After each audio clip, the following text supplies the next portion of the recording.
No, the delegate from New Zealand, Mr. Fred Dagg.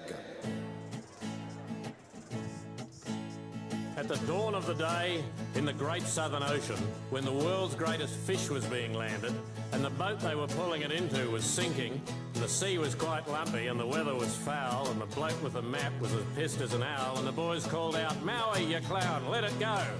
In the noise, he reached down for his grandmother's jawbone, and he winked at his mates and said, "Boys, we don't know how lucky we are. I've a feeling I have stumbled on something substantial. We don't know how lucky we are.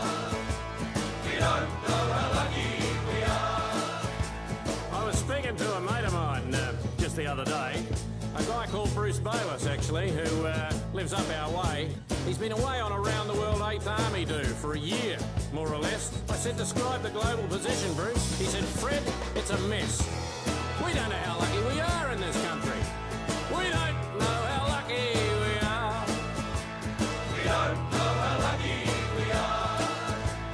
We don't know how lucky we are." There's a guy I know who lives in town. I see him about once a year, I suppose. He's had a coronary since Easter. He's got a hemorrhage in his ear. He went bankrupt a couple of weeks back, and now his wife's left him too. I said, "You're looking odd, mate. You're looking queer. What are you going to do?" He said, "We don't know how lucky we are to live in this joint, Fred. We don't know how lucky we are," he repeated. We don't know how lucky we are. We don't know how lucky we are. So when things are looking really bad and you're thinking of giving it away, remember New Zealand's a cracker.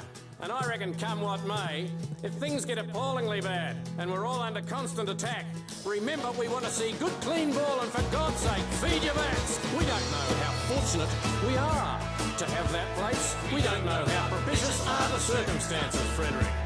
We don't know how lucky